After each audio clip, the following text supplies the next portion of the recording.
So here we are on day 2, and the seeds have been soaking for about 12 or 14 hours, something like that.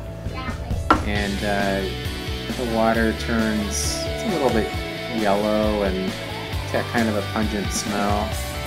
So now the water that I soaked them in, it wasn't the sink water. I filled it up with some water from it's basically reverse osmosis water with some added minerals to it, some trace minerals to it.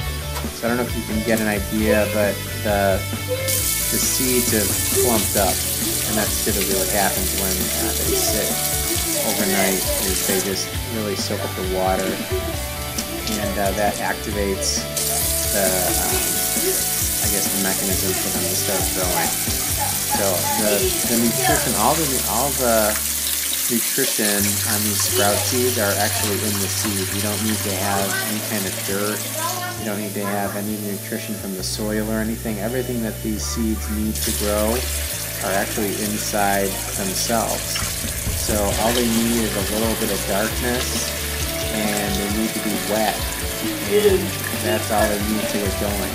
So I also grow wheatgrass, and it's the same exact thing. You sprout the wheatgrass seeds, and then you just need some sort of medium. See how plump they are there?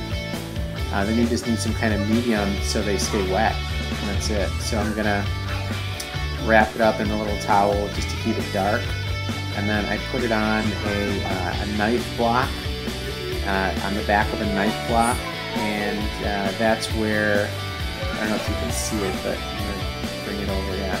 So it just goes at a 45-degree angle, and that way the water can drip out and air can get in, and so that way you don't get a lot of mold.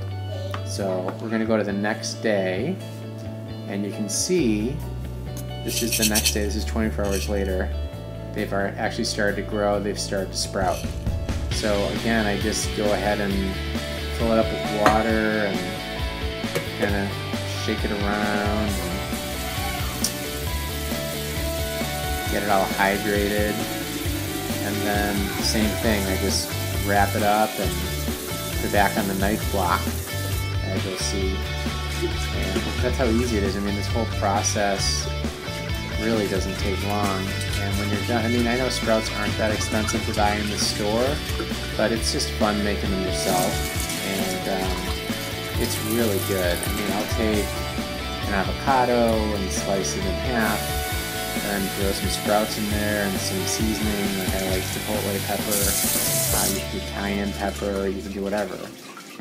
Sprouts are great with anything, add it to a salad, add it to any kind of wrap that you're making, and they're just really good, and they really help cleanse the system. So they're especially great in the springtime because they really help cleanse your body of a lot of the heavier fats that are just in there from insulating you from the cold water. So sprouts are a really good way to detox your body. So I like them year round, and they're just something that's fun to grow. Those little babies there. So you can see the water is a little clearer now, and just some fresh water, and I'm gonna wrap it up again, and stick it back on the knife block. Something else you can use, you see in the sink I have a drying rack. You can also tip these over in the drying rack and put it at a 45-degree angle there too. I mean, I use the knife block, but there's a bunch of different ways. There are other people that just don't use anything.